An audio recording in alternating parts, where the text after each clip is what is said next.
Então nós temos aí a próxima disciplina, que é Cristologia, a doutrina de Cristo. Então, na aula passada, nós encerramos a matéria de ontologia, que fala acerca do ser de Deus. Então, vocês aprenderam várias coisas relacionadas ao ser de Deus. Vocês aprenderam de forma geral, é claro, eu vou falar aqui, acerca da natureza de Deus. Primeiramente, vocês aprenderam como que a teologia ela é dividida, né? E por que nós devemos estudar a teologia? Vocês aprenderam que esse Deus, ele possui atributos comunicáveis, incomunicáveis. Vocês aprenderam que dentro desses atributos, Deus, ele é um ser que relaciona-se com o ser humano.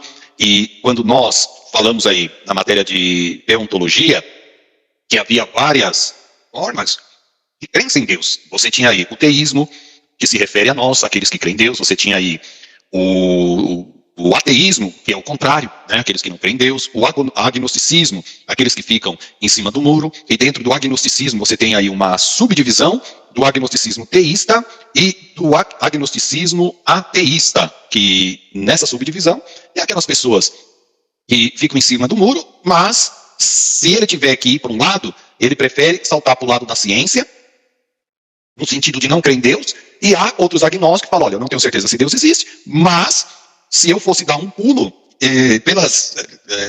pelas minhas convicções internas, eu iria sim para o lado da crença que há um Deus que fez todas as coisas. Nós vimos também os tipos de crenças, que são os panteístas, que é aqueles que creem que Deus está em tudo, Deus está na natureza.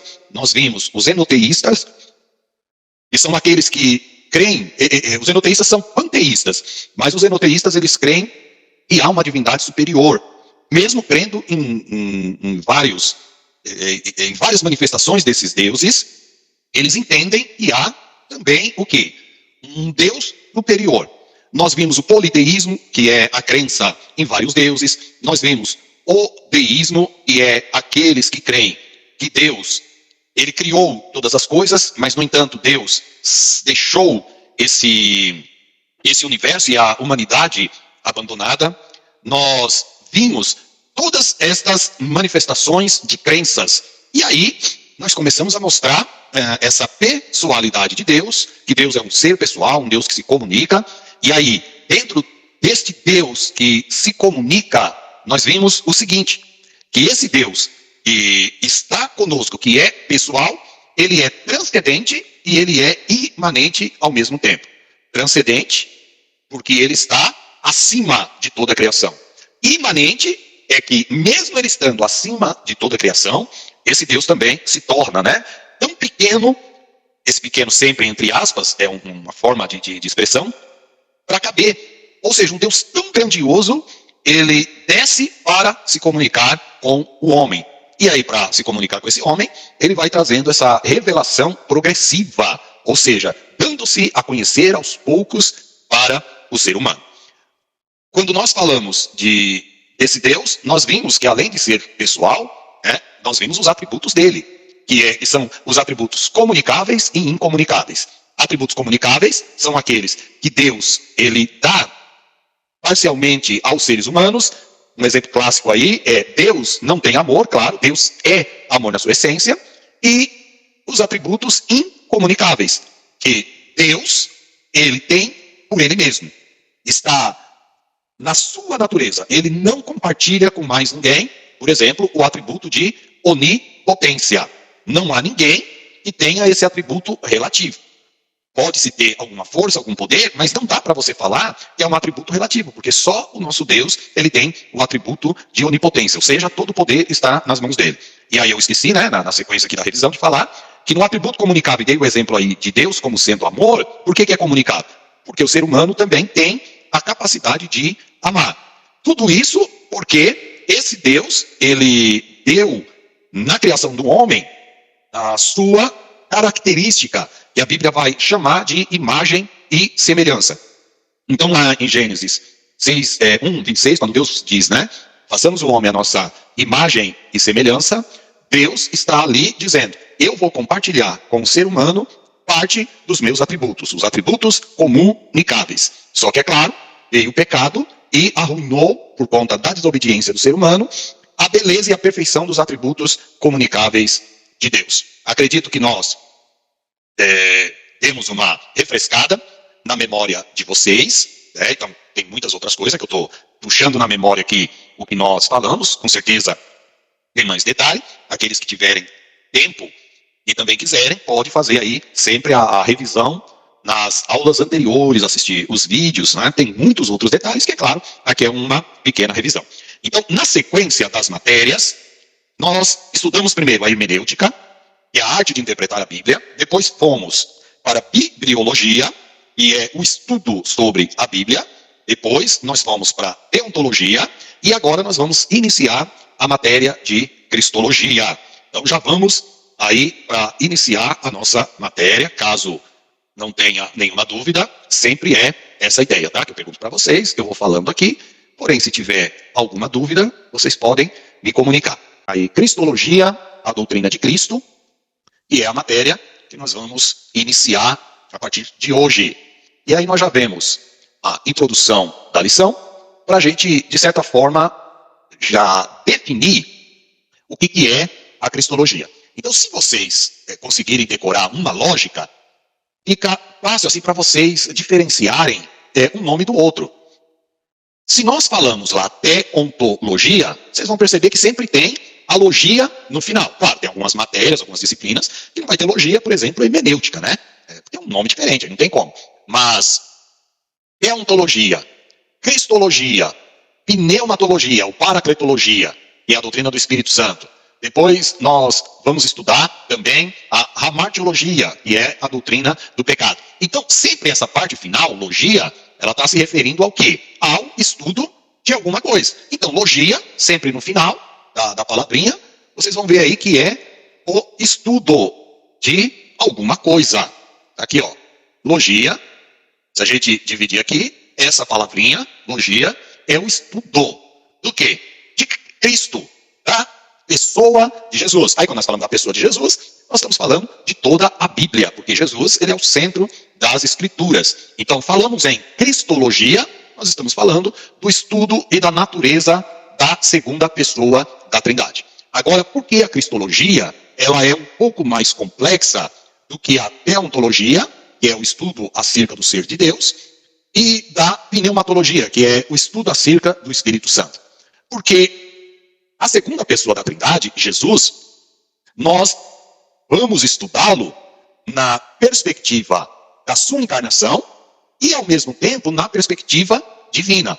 Eu já estou tentando ajustar a cabeça de vocês para lá na frente nós termos um estudo específico sobre a Trindade. É por isso que as nossas disciplinas estão organizadas, né? Tudo aqui eu fiz pensando numa forma metodológica para facilitar o entendimento de vocês. Estudamos acerca de Deus. Então eu vou fazer uma pergunta bem básica, porque também vocês não podem esquecer todas as coisas que nós estudamos. É necessário aí rememorar, porque senão vocês acabam esquecendo tudo. Então, na medida do possível, eu sei da correria de todo mundo, a minha vida é corrida também, vocês precisam tentar absorver o máximo de conteúdo possível. Achei bonito aí a Man Rose fazendo anotação, sei que o Felipe faz, sei que o Pedro aí também faz anotação. As videoaulas estão gravadas, tem os slides lá no nosso grupo da FATEB, e assim, as aulas que eu coloco lá no grupo, às vezes talvez eu esqueço de mandar o link para vocês, mas é só vocês acessarem aí o canal do YouTube da FATEB que vocês vão ter as aulas gravadas lá. Vocês podem assistir pelo YouTube, tá? E agora tem um sisteminha que eu estou fazendo,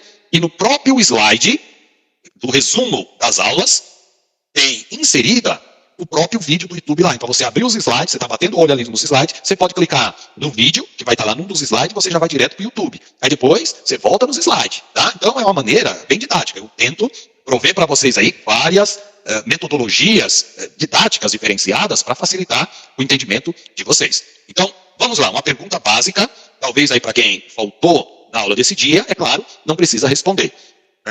Fala para mim um dos atributos incomunicáveis de Deus, incomunicáveis, que só Deus tem e ele não permitiu que o homem ou nenhum outro ser tivesse de forma relativa. Onipresença. Onipresença, tudo bem? Dê um atributo agora comunicável, que Deus tem e nós temos parcialmente. O amor. Isso, então, são dois exemplos clássicos aí. Então, olha o que que nós estudamos? Nós estudamos a natureza, o ser de Deus Pai. Quando eu falo Deus Pai, Deus Filho e Deus Espírito Santo, é só para diferenciar as pessoas da Trindade. Então vocês vão perceber agora que nós vamos estudar na Cristologia a pessoa de Cristo em duas perspectivas. A pessoa de Cristo como Deus e a pessoa de Cristo como homem. Por isso que é mais difícil, porque foi a segunda pessoa da Trindade que se encarnou. Não foi Deus Pai que se encarnou e não foi o Deus Espírito Santo que se encarnou. Foi o Deus Filho. Parece complicado, mas com o passar aí das explicações, vai abrindo a mente de vocês. Até nós chegarmos aí, após a matéria de pneumatologia, nós vamos ter aulas específicas sobre a Trindade. Então, o que eu quero que a partir de agora vocês comecem a fazer a associação? Deus Pai, vou pegar só um exemplo, é onipotente, sim ou não? Sim. Ótimo. Sim. Por isso que nós chamamos Deus Pai. E onipotência, tem algum outro ser que possui esse atributo? Não. Não. Não. Então vocês têm certeza disso. Nenhum outro ser, fora Deus Pai, como nós estudamos na teontologia, tem o atributo de onipresença. Nós vamos ver agora, no decorrer dessas aulas, que Cristo, enquanto Deus na eternidade, ele também tinha o atributo da onipresença. É por isso que ele é Deus, porque só Deus tem o atributo da onipresença. E nós vamos ver Jesus, como Deus, ele tem o atributo da onipresença. Eu só estou falando esse atributo para não confundir a cabeça de vocês. Mas tudo que eu falei na teontologia acerca de Deus, em termos de atributos, vocês vão aplicar a partir de agora a Jesus, enquanto Deus, e quando formos falar da pneumatologia, vocês vão aplicar também ao Espírito Santo. A partir daí, já começa a facilitar o entendimento de vocês quando nós formos falar da Trindade. Tudo bem? Então, vamos nos preocupar agora em falar da pessoa de Cristo e o que vocês devem entender. Cristo é Deus, a segunda pessoa da Trindade, e essa segunda pessoa da Trindade veio até a Terra, se encarnou ali no ventre de Maria, nasceu, viveu entre nós, cumpriu todos os mandamentos de Deus, morreu na cruz pelos nossos pecados e por isso ele é o nosso Salvador. Além dele, não há Salvador. Pedro, vai guardando essas informações aqui de Jesus como único Salvador, para quando a gente chegar lá na matéria de soteriologia, aí eu vou responder aquela pergunta tua acerca das pessoas que nunca ouviram a palavra. Como que fica, tá bom? Então, tem um monte de coisas que vocês têm dúvidas, mas a gente vai avançando com as matérias e tentando tirar essas dúvidas de vocês, tá? Então, bora lá, gente. O estudo da Cristologia é entender a natureza de Jesus Cristo e do que ele realizou aqui na Terra. Esse estudo, ele revela sobre a natureza de Jesus, né? Quem é Jesus? E Paulo vai colocar aí Jesus como o Filho de Deus. Então, estudar aí a Cristologia nos facilita entender, olha aqui, ó, os aspectos da natureza divina de Jesus e natureza humana. A primeira pergunta que eu falo para vocês, quando nós falamos de Jesus, o Salvador, quantas naturezas ele tinha? Tá? Quando eu falo aqui naturezas, é no sentido que elas se fundiram. Tá? Não é que são duas naturezas diferentes, elas se fundiram. Natureza divina e natureza humana. Então sempre, quando vocês forem pensar na pessoa de Jesus, pensem, principalmente no processo aí da salvação, como ele tendo a natureza divina e a natureza humana unificada em uma natureza só. Tá? Enquanto ele esteve aqui na Terra, ele assumiu essas duas naturezas. A divina permaneceu junto com a natureza humana, porque ele se tornou homem. Então lembre desses detalhezinhos que nós vamos repetir isso aí várias vezes. Outro conceito importante, quando nós estudamos, olha aqui, o que eu acabei de falar, relaciona-se com a doutrina trinitária, ou seja, a Trindade. Então, para você entender a Trindade, você precisa entender essas três matérias: teontologia, doutrina sobre o ser de Deus; cristologia, doutrina acerca da pessoa de Cristo; e pneumatologia, que é a doutrina acerca do Espírito Santo. Sempre nós vamos usar. Eu falei das duas naturezas, que é a divina e a humana. Irmãos, para quem gosta de anotar, anota esse pontinho aqui, ó. 100% Deus e 100% homem. Pense nessas duas coisas. Jesus assumiu a natureza humana e, portanto, no seu processo de salvação, de encarnação, ele foi 100% Deus e 100% homem. Tá? Na união dessas duas naturezas. A cristologia também se concentra aí no estudo entre as relações, né, de Jesus e o Pai, bem como sua importância para a salvação da humanidade. Então, quando nós estudamos aí cristologia, nós estudamos a pessoa de Jesus separadamente, mas é claro, estudando ela separadamente, é impossível nós desligarmos Jesus da pessoa do Pai e, consequentemente, da pessoa do Espírito Santo. Vamos aí, então, para o nosso segundo ponto. A Bíblia, irmãos, ela contém mais de 300 profecias acerca da pessoa de Jesus no Velho Testamento. Tem um livro que eu acredito que o pastor Paulo e o Felipe, eles compraram, e é claro, não é porque o livro é meu, mas eu indico para vocês. O livro tem, se eu não me engano, aí, uma média de 720 páginas, eu não me lembro agora, mas deve estar nessa média. É Jesus Cristo no Antigo Testamento. De Gênesis a Deuteronômio. Por quê? Eu só mostrei de Gênesis a Deuteronômio a pessoa de Cristo ali. Então, quando você olha para a Bíblia, você tem que ver a pessoa de Jesus, do verso 1, Gênesis 1, até Apocalipse, o capítulo 22 e o verso 23. Ele inicia com Jesus e ele termina também falando da pessoa de Jesus. E por quê? Porque Jesus é a promessa de Deus, que se cumpriu, esta promessa de salvação para o homem. Então, toda a história da humanidade, toda a história bíblica, é com foco em falar da pessoa de Jesus. O assunto na Bíblia é a salvação em Jesus Cristo. Tá? Então, se vocês aí quiserem adquirir um momento, dá uma verificada aí, pergunta para o Felipe, que o Felipe tem, pergunta para o pastor Paulo aí, se vale a pena ou não ter esse material. Por quê? Quando nós olhamos para o Velho Testamento, sempre nós vemos aí a pessoa de Jesus. Então, há mais de 300 profecias diretas acerca de Jesus. Mas, todo o Velho Testamento fala de Jesus. E o Novo Testamento mostra o que Jesus fez por nós. Então, o Velho, ele aponta para a necessidade da salvação em Jesus. E o Novo, ele acaba mostrando para nós o cumprimento destas profecias e o que nós precisamos fazer, de que forma nós precisamos viver para que a salvação bíblica, ela se conclua na nossa vida. Então, aí nós temos algumas das profecias, né, que só citando alguns exemplos, fala aí da sua genealogia, do seu nascimento, a sua morte como Cordeiro de Deus, a sua ressurreição, a sua ascensão no céu. A Bíblia vai falar também acerca dos ministérios, né, ou do ministério de Jesus, do que aconteceria, as suas obras, seus ensinamentos. E assim, irmãos, sucessivamente nós vamos ver que a Bíblia, ela cita a pessoa de Jesus de Gênesis a Malaquias, falando só do Velho Testamento. A figura central sempre vai ser ele. O termo Messias significa Salvador ou ungido. Então, no Antigo Testamento, esse termo aqui, Messias, ele está relacionado, né, à pessoa de Jesus Cristo. Então, a palavra Messias significa ungido. Aqui, ó, a palavra Messias significa um salvador ungido, ou aquele que foi ungido para salvar.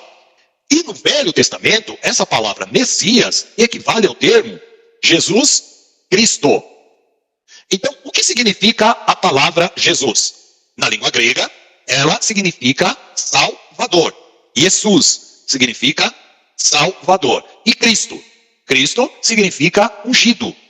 Então, se Jesus significa Salvador e Cristo significa ungido, quando você fala o termo, né, utiliza o termo aí, Jesus Cristo, qual o nome que você está falando? Jesus Salvador e Cristo ungido. Você está falando Salvador ungido. Tá? Então, quando nós falamos Jesus Cristo, é como se nós, no português, nós traduzíssemos como o Salvador ungido. No Velho Testamento, a palavra Messias significa ungido. Então, o Messias do Velho Testamento é ou faz referência a Jesus do Novo Testamento. Tudo bem? Sim. Deu para entender aí, Sim. né? Eu já dei uma aula para vocês só acerca aí desse nome, tá? Tem um dos vídeos aí que tem o nome certinho. Tudo isso aí eu já expliquei para vocês. Mas como eu disse, sempre vai ter o quê? As repetições para ir fortalecendo essas ideias na cabeça de vocês. Uma das profecias sobre o Messias é o local e o nome do seu nascimento. Miqueias 5, do 2 ao 3, afirma que Jesus nasceria em Belém. Alguém dá uma lida para nós, aí em Miqueias 5, 2, só para nós pegarmos um exemplo aí de profecia bíblica. Miqueias 5, 2.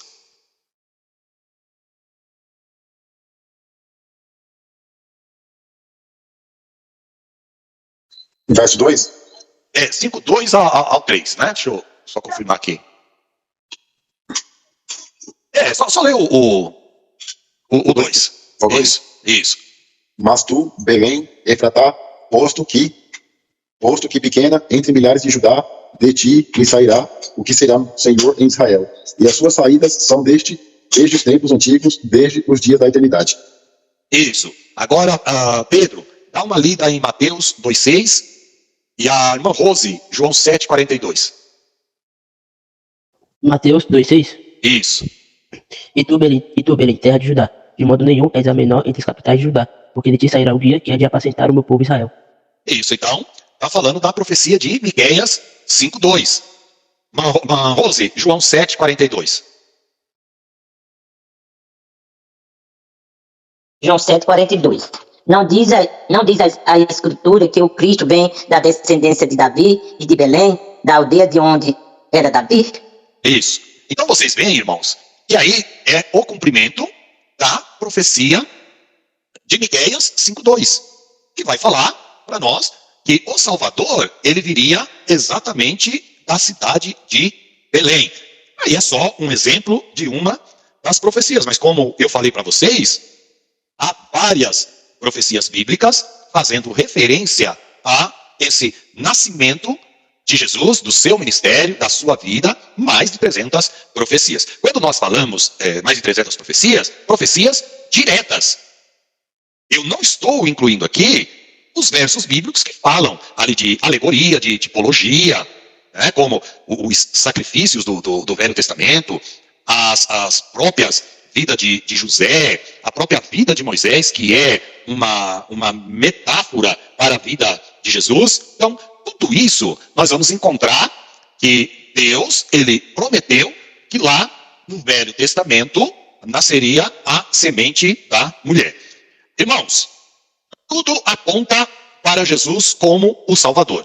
Toda a Bíblia aponta para Jesus. Então, eu vou fazer um exercício com vocês aqui, para vocês nunca mais terem dúvida disso que eu estou falando agora. Quando vocês responderem ou afirmarem isso para alguém, vocês terem a consciência que vocês conseguem explicar isso agora, e a pessoa pode perguntar da forma que for, sempre vai cair nessa lógica. Toda a Bíblia, de Gênesis a Apocalipse, aponta e fala da pessoa de Jesus. Bem, Gênesis 3,15, todos vocês sabem, todos os irmãos da escola dominical sabem, conhecem, que este versículo aqui se refere à vinda de Jesus. Porém, inimizade entre ti, Deus falando para a serpente, e a mulher. Entre a tua descendência, né, o descendente da mulher, e o seu descendente, e é o descendente da serpente.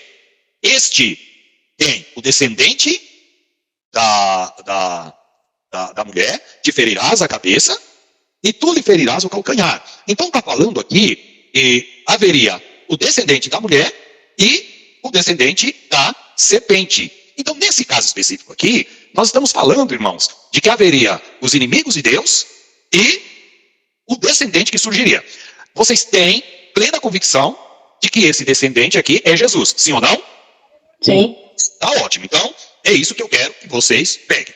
Irmãos, nós estamos falando de Gênesis 3,15, lá do início, né, de todas as coisas. Nós estamos falando desde a criação do mundo. Há essa promessa bíblica.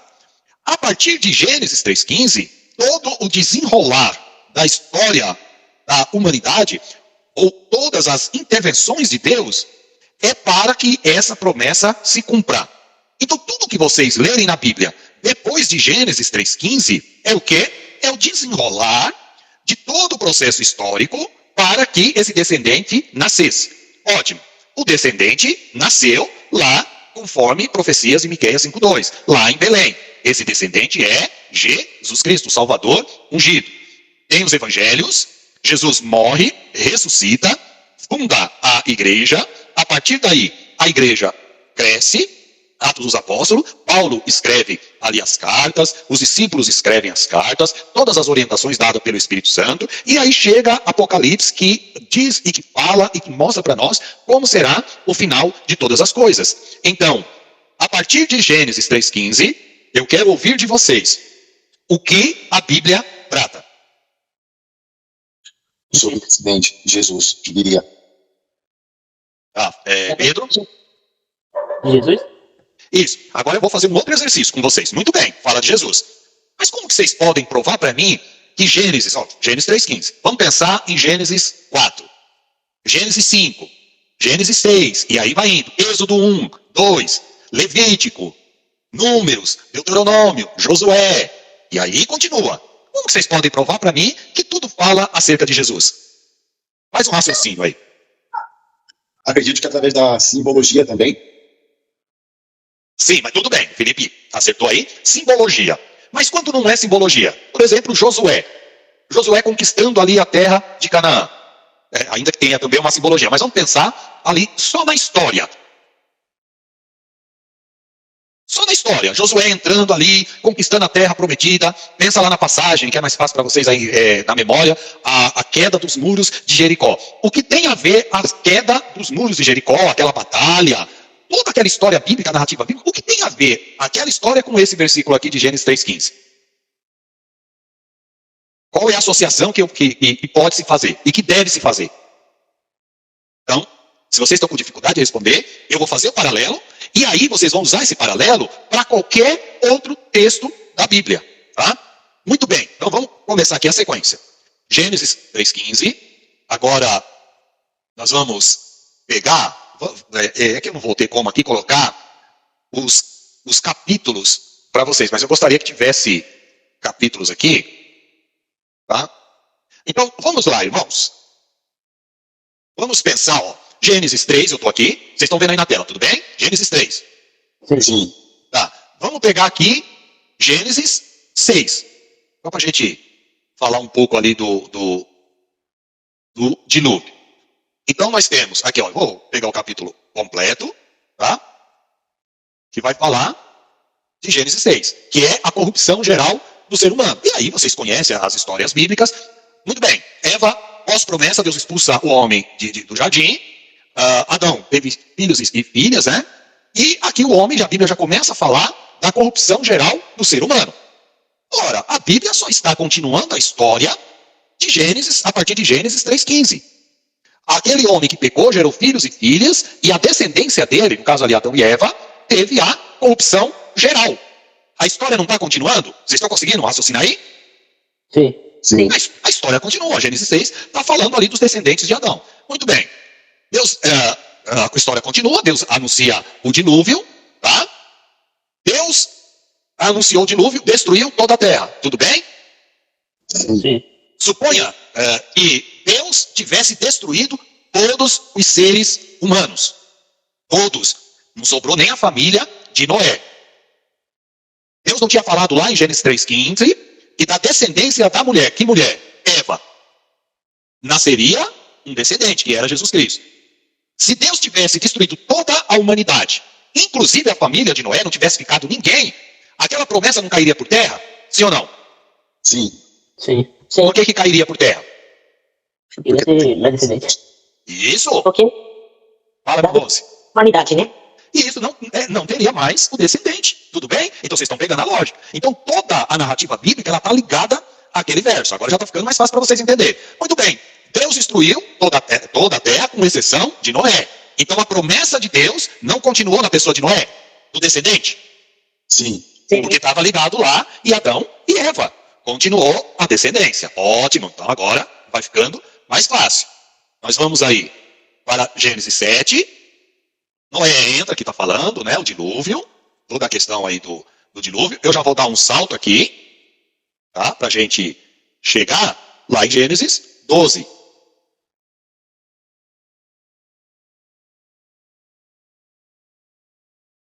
Gênesis 12. Quem Deus está chamando aqui? Abraão. Abraão, ele está ligado aos filhos de Adão, aos filhos de Noé, sim ou não?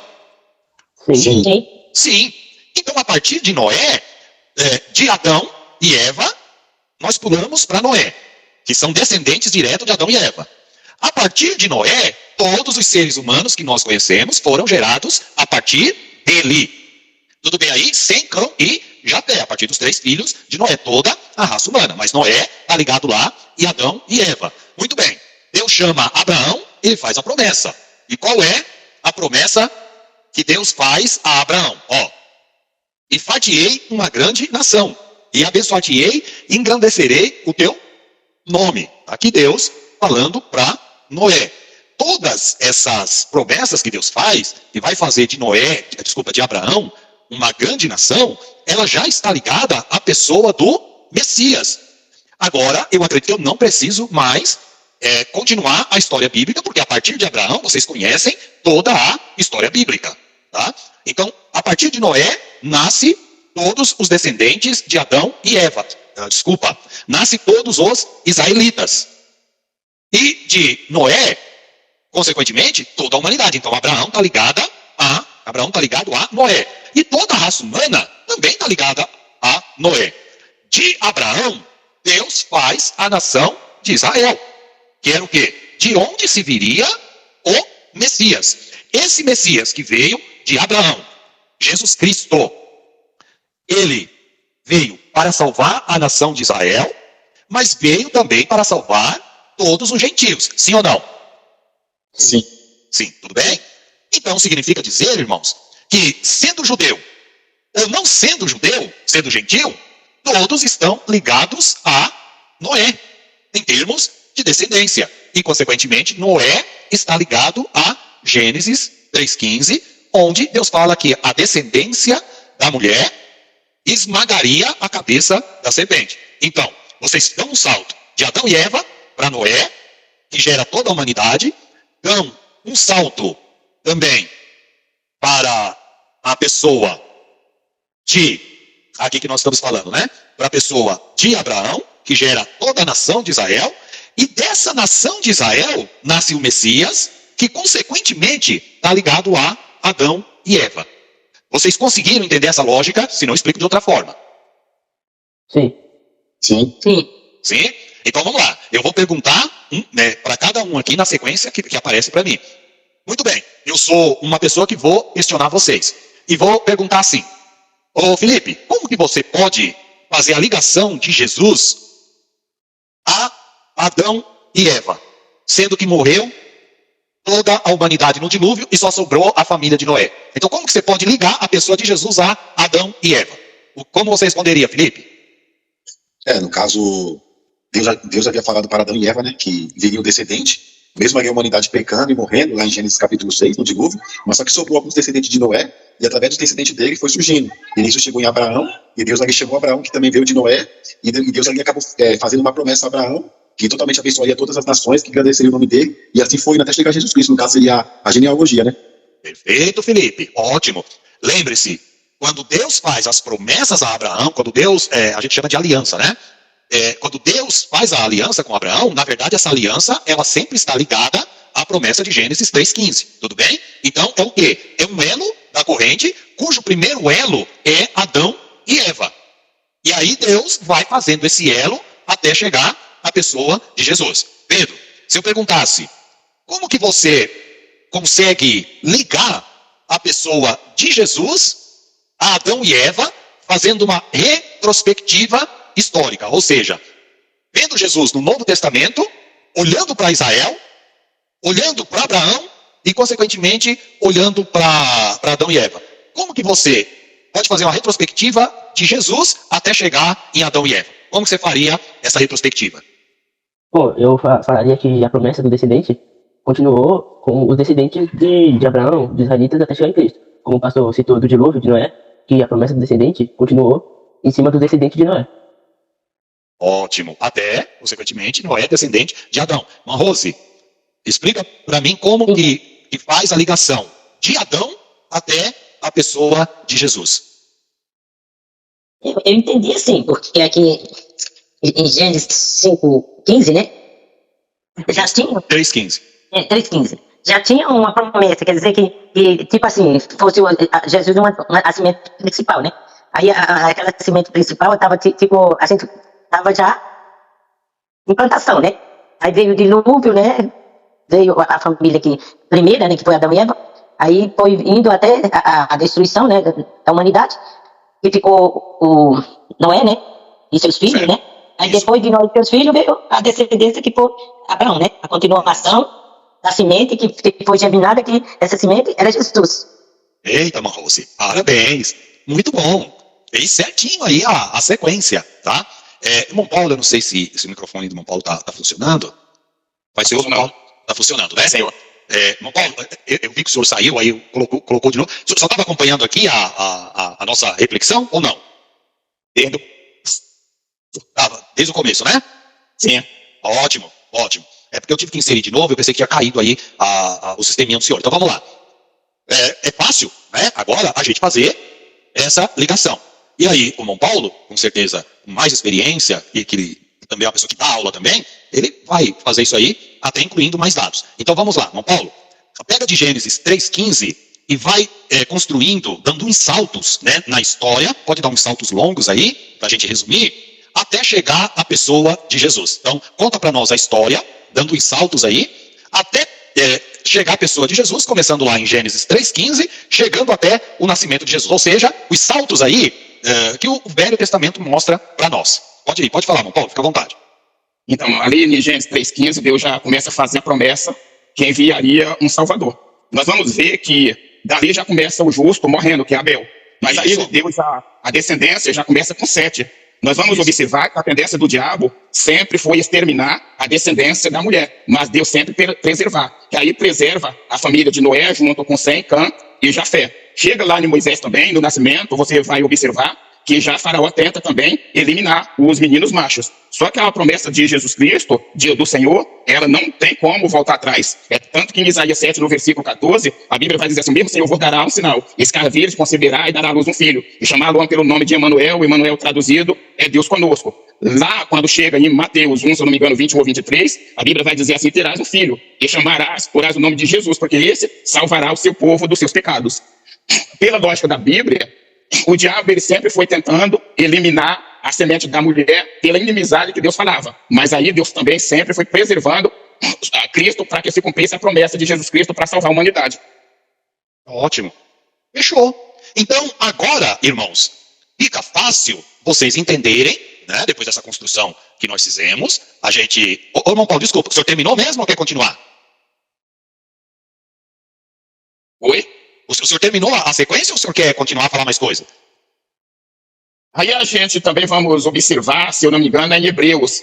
Em Hebreus 2, no versículo 14, né? Que termina. Se não for 2,14, é 1,14. Assim como os filhos participaram da carne e do sangue, ele também participou das mesmas coisas. Para que pela sua morte, ele tomasse aquele que tinha o império da morte, que é o diabo. Aí, através da morte de Jesus Cristo, ele nos resgata das garras do diabo. Isso, exatamente, Hebreus 2, 14. É bem esse texto mesmo. Então, todos nós aqui, nós fizemos essa lógica. Isso é uma lógica bíblica, não é uma lógica minha, né, que eu estou inventando. Não, é uma lógica bíblica. Por isso que isso é uma verdade, irmãos, inconteste. Não dá para você contestar quando nós falamos que a Bíblia, ela fala acerca de Jesus, de Gênesis 3,15 até o Apocalipse. Daqui a pouco eu vou explicar para vocês, porque eu disse no início da nossa aula que a Bíblia fala de Jesus desde o primeiro verso de Gênesis, ou seja, Gênesis 1:1. Só que eu estou começando em Gênesis 3,15 para vocês entenderem a promessa da salvação. Então, vamos fazer um exercício aqui, rapidão. Vou pedir ao Felipe, ao Pedro, à irmã Rose e ao pastor Paulo, escolham qualquer livro do Velho Testamento, tem que ser do Velho Testamento, qualquer livro, depois de Gênesis 3,15, tá? Então vamos lá.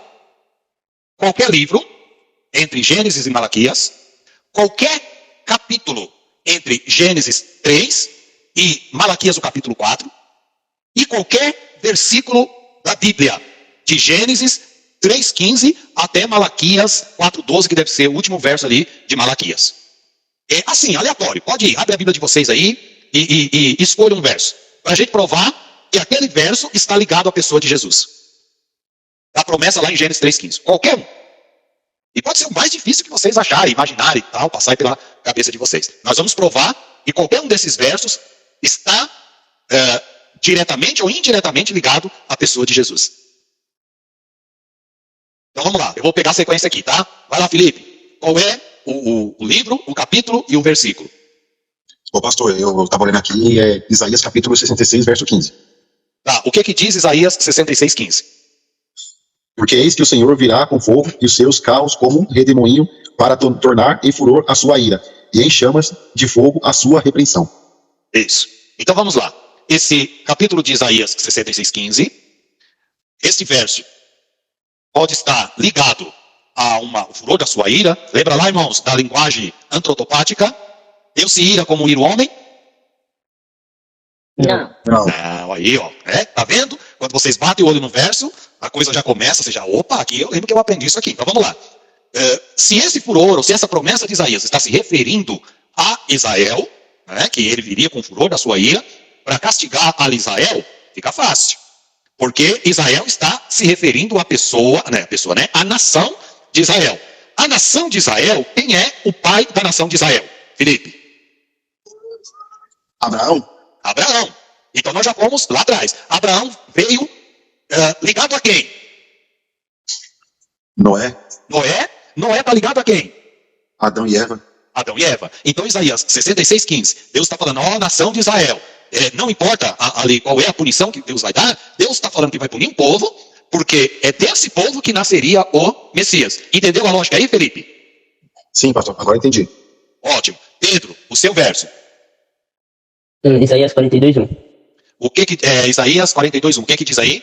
Eis aqui o meu servo, a quem sustenho, o meu eleito, e quem se compraz a minha alma, pois o meu espírito sobre ele trará justiça aos gentios. Isso. Então, o Pedro, ele já escolheu um verso e ele fala diretamente sobre a pessoa, que no caso aí, eu não sei, Felipe, se é a Ciro, que Deus está se referindo aí. É sobre Ciro, se não me engano. Sobre Ciro, né? Isso. Então, esse servo que ele está se referindo aí é Isaías 42, primeiro. 42, primeiro. Então, vamos lá.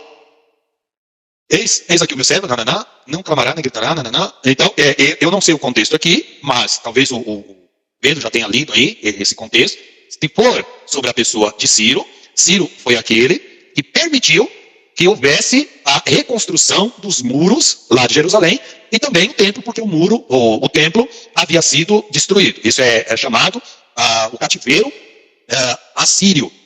Então, por que Deus vai levantar Ciro para, através de Ciro, agir na história e trazer o seu povo de volta para reconstruir os muros de Jerusalém e, consequentemente, o templo? Porque a promessa de Deus no decorrer da história, principalmente lá em Ageu, Deus vai dizer que a glória da segunda casa seria maior do que a primeira. E por que a glória da segunda seria maior do que a primeira? Considerando que esse templo aqui, que Deus usou Ciro para permitir que Neemias, Esdras, Zorobabel construíssem, esse templo era bem inferior em glória, em poder, em majestade ao templo de Salomão. Em todos os aspectos, inclusive em dimensão. Mas Deus diz que a glória seria maior do que o primeiro. Porque no segundo templo, quem pisaria ali seria o próprio Deus encarnado, né? Segunda pessoa encarnada, pisaria naquele templo. Por isso que a glória dele seria maior do que o primeiro. E Deus fez uma promessa a Abraão, que da semente dele nasceria o Messias. E se esse Messias teria que nascer lá em Belém, segundo Miqueias 5:2, então o povo, irmãos, tinha que voltar para a sua terra para que eles pudessem de novo fazer a reconstrução da estrutura deles. Porque se Israel ficasse no cativeiro eternamente não, né? Eternamente seria uma força de expressão. Ficasse no cativeiro sem retornar para Jerusalém, para, na verdade, Israel, a promessa de Deus não teria se cumprido, porque o Messias nasceria lá. Então, Pedro, esse verso tem a ver com Gênesis 3,15? Sim. Agora, por gentileza, Pedro, se for o caso, eu te ajudo. Sempre quando eu faço a pergunta, se vocês falaram, não estou conseguindo, a gente ajuda, tá? Pedro, você leu esse verso, né? Pegou aí e leu esse verso. E fala para mim agora, o que esse verso tem a ver com Gênesis 3,15?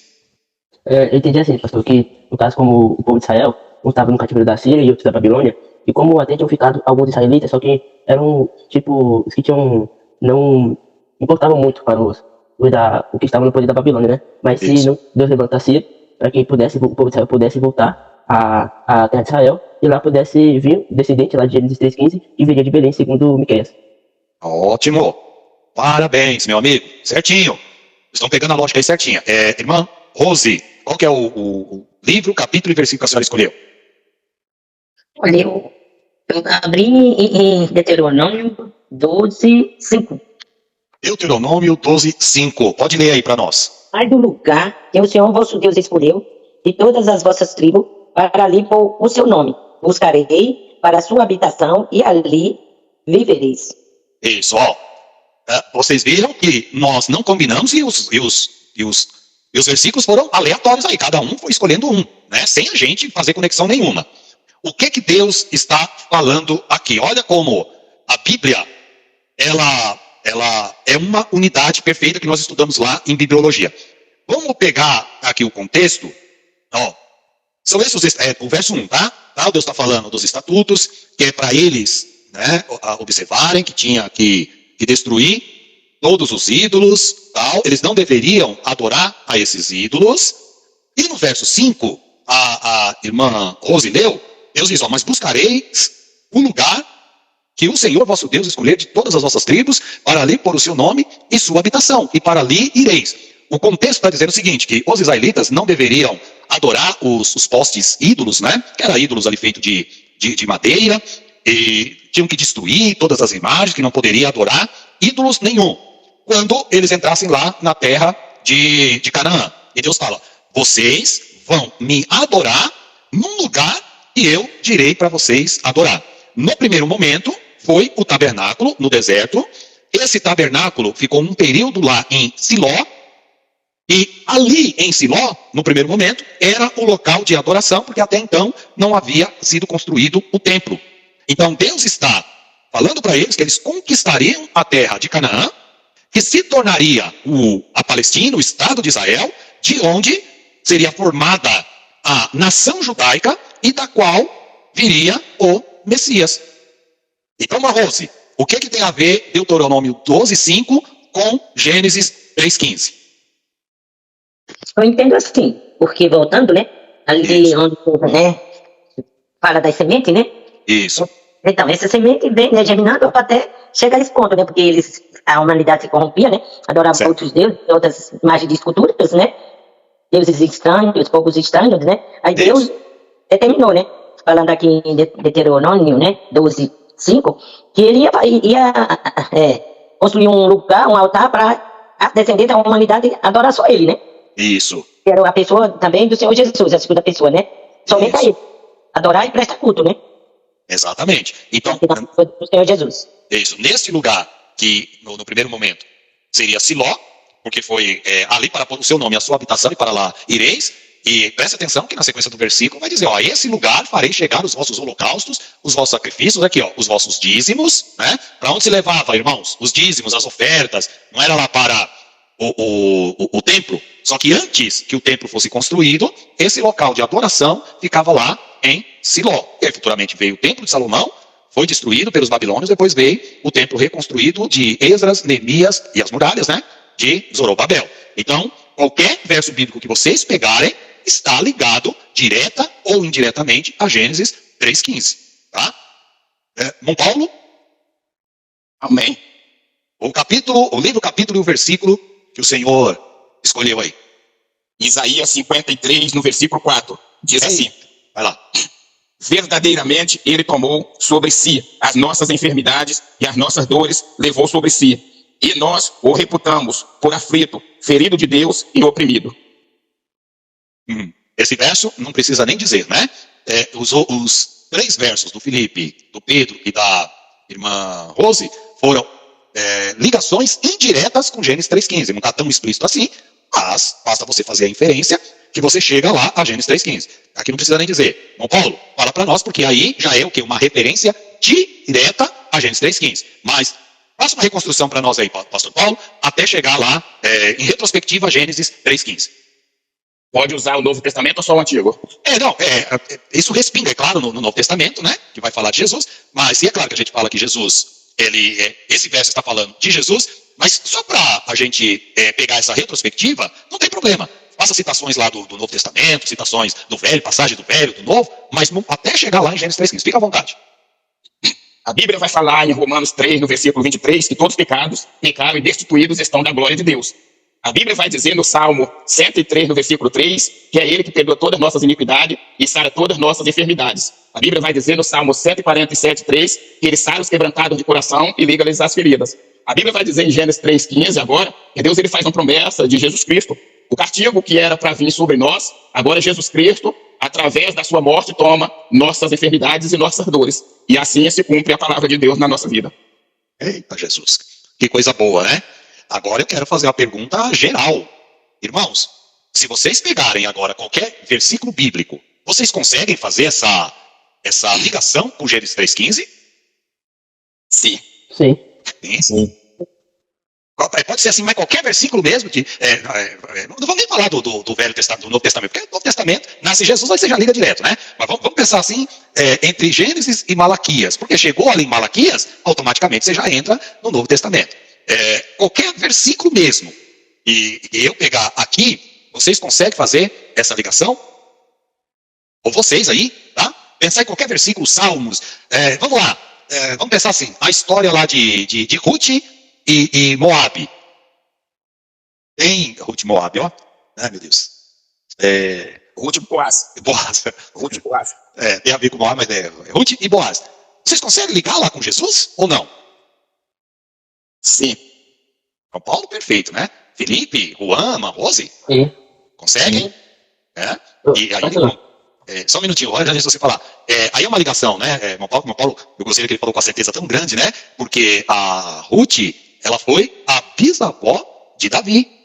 E, consequentemente, a promessa mediante ou através de Davi, e a descendência dele teria o trono de Israel para todo sempre. E esta ideia se refere lá diretamente à pessoa de Jesus, tá? Vai lá, Pedro. Era só pra falar que quando você fala que pegar qualquer versículo, você coloca o capítulo todo também, né?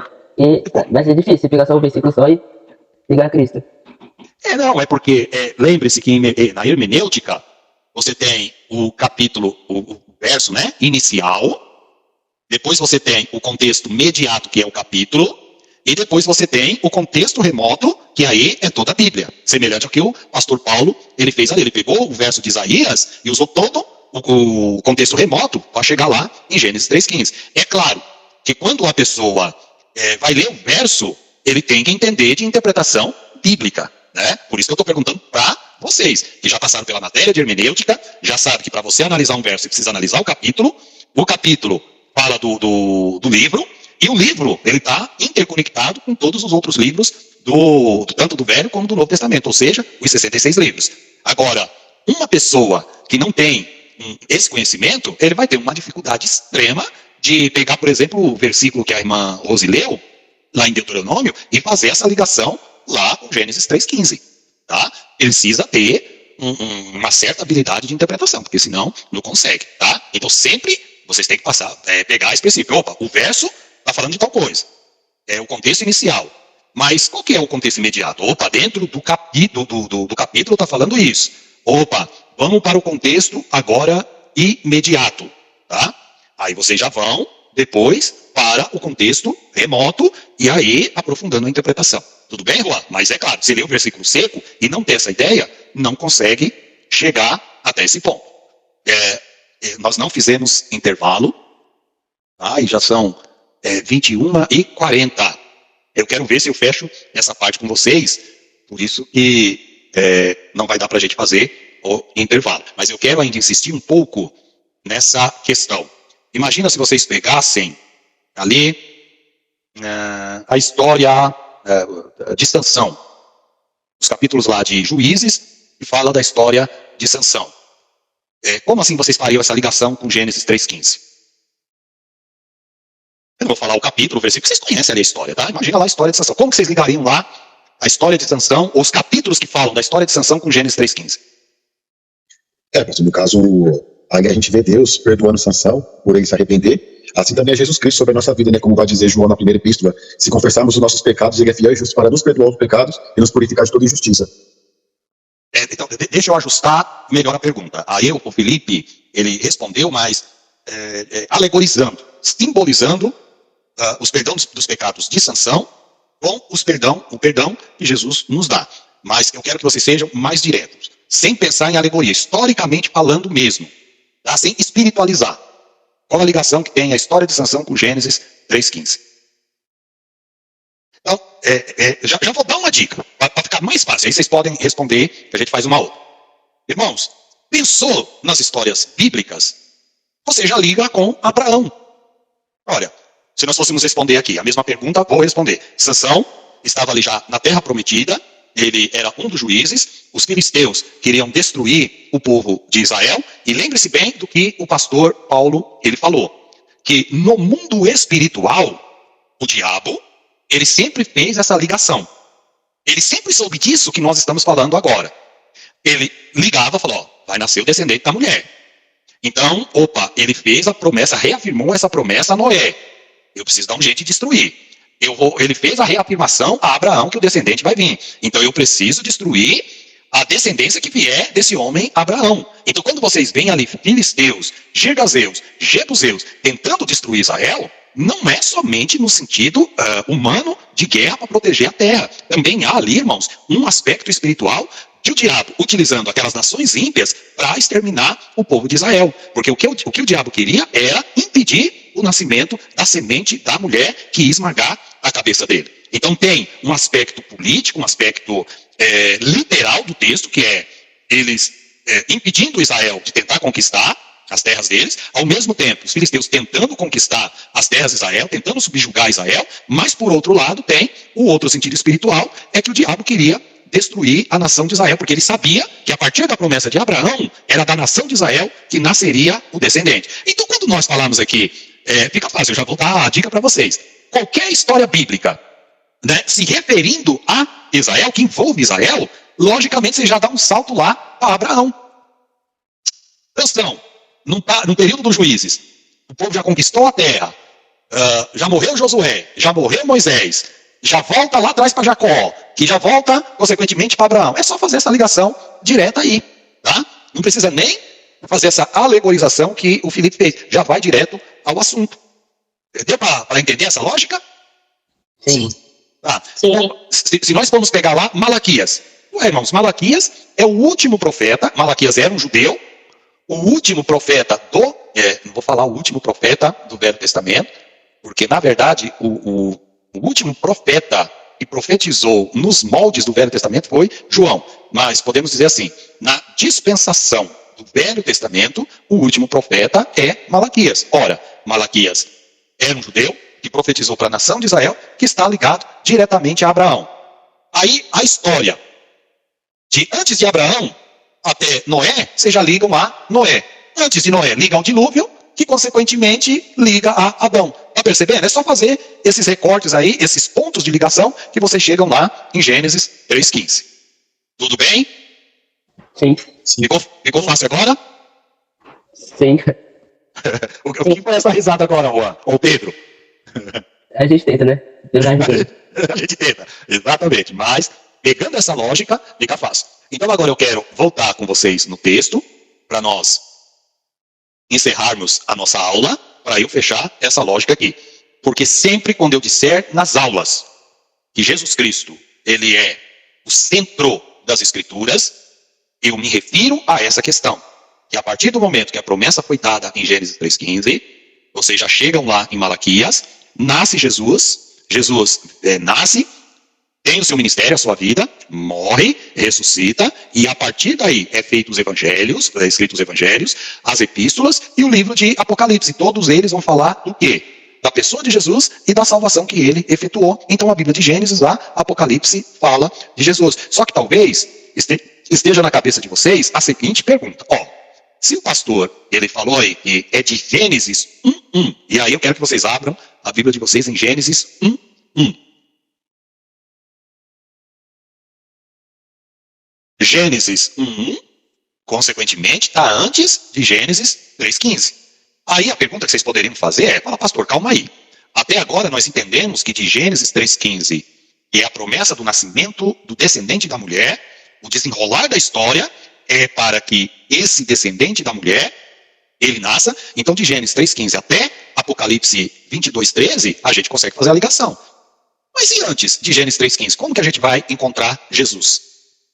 Se alguém já me der a resposta, eu só vou ajustar a pergunta. Agora, se ninguém me der a resposta, aí eu vou começar a explicação do zero. Alguém já por inferência aí já pode dizer? Posso falar? Pode. Vamos lá, irmão Paulo.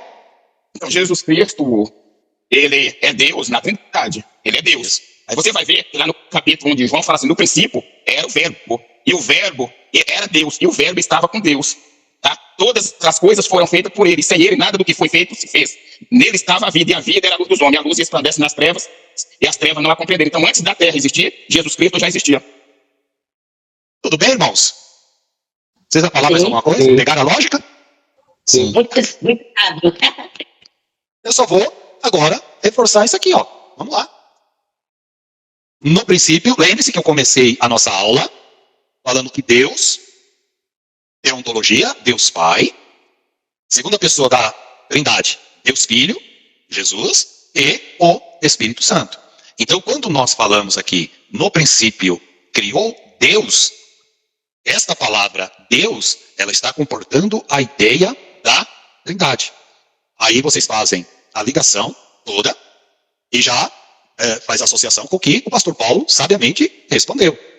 Jesus estava com Deus antes dos homens pecarem. Eu não vou nem falar Jesus, talvez para vocês não pensarem na ideia de humanidade. A segunda pessoa da Trindade estava com a primeira e a terceira antes de tudo ser criado na eternidade, sim ou não? Sim. Sim. Então, consequentemente, Jesus ele tem o atributo da eternidade da mesma forma e o Pai. Então, ele é Deus da mesma forma que o Pai é Deus. E da mesma forma que o Espírito Santo é Deus. Essas três pessoas estavam conjuntas, criando todo o universo. E por consequência, criou a terra e por consequência, criou o homem.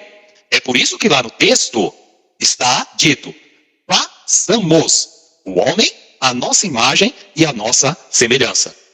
Por que não está lá, ou eu fazer o homem à minha imagem, à semelhança? Por que não está no singular? Por que está no plural?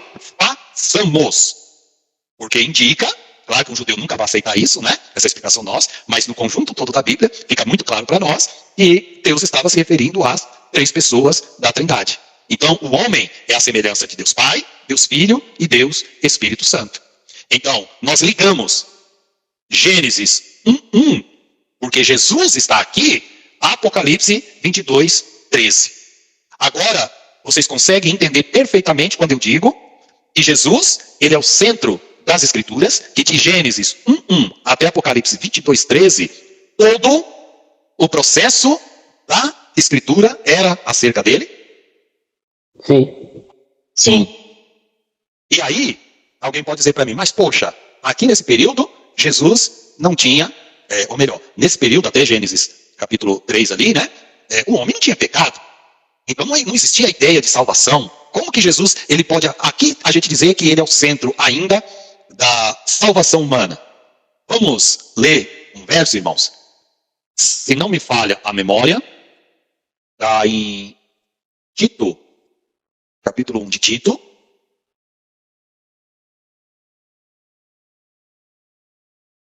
Em esperança de vida eterna. E o Deus que não pode mentir. 1:2.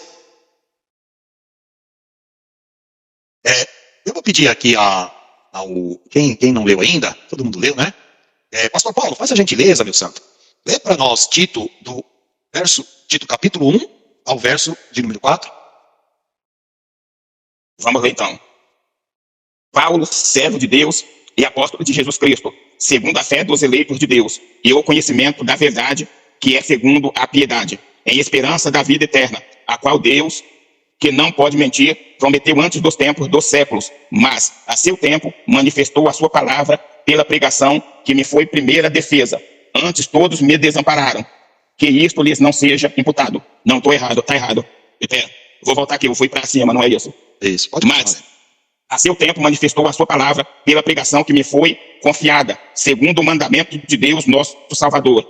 A Tito, meu verdadeiro filho, segundo a fé comum, graça, misericórdia e paz, da parte de Deus Pai e da do Senhor Jesus Cristo, nosso Salvador. Ótimo, muito obrigado. Então, eu pedi para ler esses 4 versos, irmãos, para a gente pegar um pouquinho da ideia do contexto aí, né, que seria o contexto imediato. Então, o que Paulo está falando aqui? O verso 2 dá dica para nós. Na esperança da vida eterna que Deus preparou. E o Deus, que não pode mentir, prometeu antes dos tempos eternos. Ou seja, irmãos, antes de tudo existir, Deus já sabia que o homem pecaria, Deus já sabia que Jesus, no projeto divino, viria até a terra, porque Deus, na sua onisciência e na sua presciência, ele já sabia do que aconteceria com esse ser humano que ele criaria. Então, o projeto da salvação é desde a eternidade. O ato da salvação, o ato do processo de salvação do homem, não foi no momento que o homem pecou, né? Como se acontecesse mais ou menos assim, o plano B de Deus, né? Olha, eu vou fazer o ser humano, esse ser humano, ele vai me adorar, de repente dá tudo errado, o ser humano peca contra Deus, Deus fala, ixi, e agora? O que nós vamos fazer? Aí eles começam a projetar, começam a conversar com Jesus. O que nós vamos fazer agora? Esse homem que eu criei era para me adorar, mas infelizmente ele pecou. Então agora nós vamos ter que traçar um plano a partir de agora para resgatar esse homem. Foi assim que aconteceu, irmãos? Não.